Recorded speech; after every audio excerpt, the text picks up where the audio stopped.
As the motto for my brief presentation, I take the statement from Jean Starobinsky's book from 1964, The Invention of Liberty, which is a study of the shift in art and architecture that accompanied the decline of absolutism and the gradual rise of the private commercial classes. The bourgeois who had just made his fortune was akin to the aristocrat who had nothing left but his fortune. I'd like to explore how this historical moment has an afterlife in our own. Meet the new boss. Same as the old boss. Well, not exactly the same. Clearly, the habits and personal traits that distinguish the new American president from Louis XIV are considerable. One could mention the complete and utter disregard of protocol, including most obviously the protocols of courtesy. Likewise, our new chief executive has delegated the responsibility for dressing exquisitely to First Lady and Third Wife Melania. One cannot, however, overlook Donald Trump's clear predilection for the decorative style of the Ancien Régime. This is the dining room at Mar-a-Lago, for example, the Winter Palace or Southern White House. And this is a detail from the three-story penthouse in the Trump Tower in New York City, which a spiral staircase that features a painted mural in the unmistakable style of the Rococo. Let us take a moment to scratch our heads and wonder how the anointed standard bearer of the America First movement manages to surround himself with elements of ornament and design whose origins lie in 17th and 18th century France. This is also Mar-a-Lago. Mozart performed on stages that looked like this. Surely, nothing could be more antithetical to the populism that helped sweep Donald Trump into power than the Rococo, with its refractive glitter, its playful sensualism, its sable, its cherubs and pearls, its prevailing air of aristocratic leisure. One can speculate as to why Trump himself would favor a style that revels in its own luxury. One can wonder as well as to the void it fills. You can, after all, grow up wealthy and yet feel deprived, indeed empty. Consider again this formal family portrait. The interior with its gilt furniture and pilasters, its trompe-l'oeil ceiling paintings, it is incongruous with the gray, flat expanse beyond the windows. The smiling Trump is somewhat animated, but Melania and the princeling might as well be wax. The large stuffed lion lends the scene the look of a diorama in a museum of natural history. Other props include the toys placed near the lion's front paws, a race car, and two stretched limousines. If one can for a moment try and empathize with the members of this family, then one is beset with a certain sadness, which will pass. Everything about the scene confirms the observation of Sigmund Freud's that reads, "Money cannot make us happy because it does not fulfill a childhood wish." The expression on this child's face is one of seeming bewilderment. He is bewildered in the true sense of the word, i.e., left in the wild. The Oedipal triad of this tableau vivant enforces the distance between mother and young son, whose very toys interpolate him as a shareholder in his father's desire. The image proclaims the triumph of the superego. Let us meditate on the word superego. The superego, whose message to the son, to every son, is constant and absolute.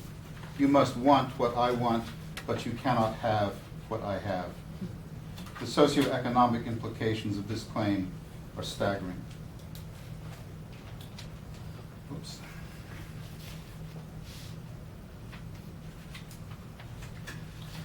The delusional grandiosity that is Donald Trump's defining characteristic is far less consistent with the presidency than with a monarchy. which could explain his preference for such excessively opulent interior design. Likewise, his notorious and self-confessed germophobia suggests a curious inversion of the age-old taboo against touching the king, traditionally thought to be the source of contagion of dangerous magic. The minutely elaborated protocols concerning the sovereign's every word and gesture had their origin in the belief that kings, chiefs, and priests not only had to be guarded, but also guarded against. Freud, who following Fraser wrote on this phenomenon, makes the following claim, which we are bound to hear with fresh ears in our new era of American politics. Quote, "A king lives hedged in by ceremonial etiquette, a network of prohibitions and observances, of which the intention is not to contribute to his dignity, but to restrain him from conduct which, by disturbing the harmony of nature, might involve himself, his people, and the universe in a common catastrophe." Again, Trump's peculiar taste in interior design is, to my mind, not an accident. To be sure, Trump, unless he has a secret self we have not seen, cannot possibly be attuned to the wit, charm, levity, delicacy, or studied effeminacy of the Rococo. Nor is he aware of the political and cultural history that led from the Baroque to the Rococo and on to the relative sobriety of, say, Mount Vernon, Monticello, not to mention the White House itself. The difference clearly is one of class. These last-mentioned buildings are part of a world founded by the ascendant bourgeoisie, certain of whose core principles were articulated by no less than Michelle Obama in the speech famously plagiarized by Melania Trump. Here are the relevant lines. "Barack and I were raised with so many of the same values, that you work hard for what you want in life, that your word is your bond, that you treat people with dignity and respect, that the only limit to the height of your achievements is the reach of your dreams and your willingness to work for them." These words comprise a small catalog of the virtues championed by a bourgeoisie whose motto had been careers open to talent. Honesty, hard work, agreeable commerce, reliability, tenacity, decency, measured ambition. The same social class rejected with a vengeance the unchecked expenditure and frivolity of the old aristocracy. Does Donald Trump's embrace of the style of the aristocracy align him with that class, or perhaps with its decadence? For the Rococo was not the style of absolutism, it was the style of absolutism on the wane. In the Baroque age, quoting Starobinsky, ostentation was not simply the sign of sovereignty.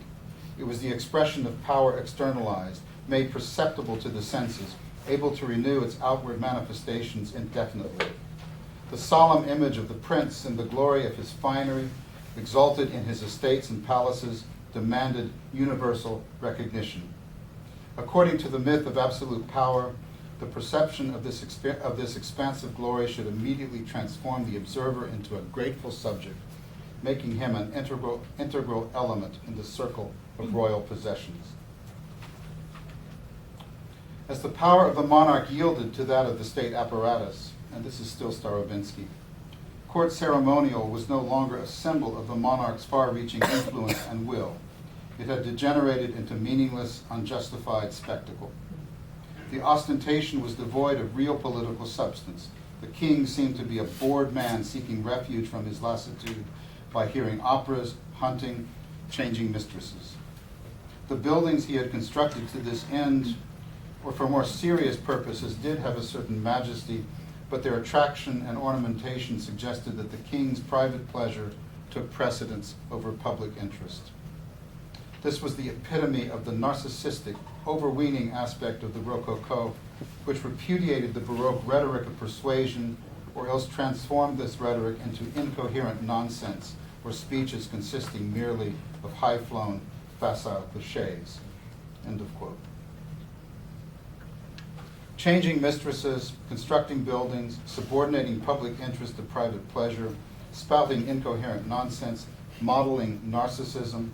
Starobinsky's picture of the prince post-absolutism easily doubles as a profile of the new commander-in-chief. Trump's own insouciant, and this is from his apartment, Trump's own insouciant preference for the style of the late aristocracy exposes the present to the past, exposes the present to the past.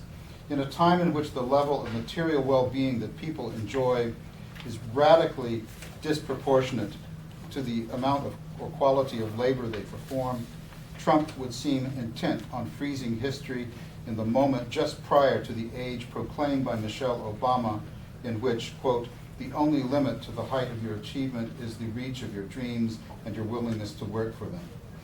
That Melania Trump could parrot this promise with a straight face is a fair indication of how laughable it has become. Thank you.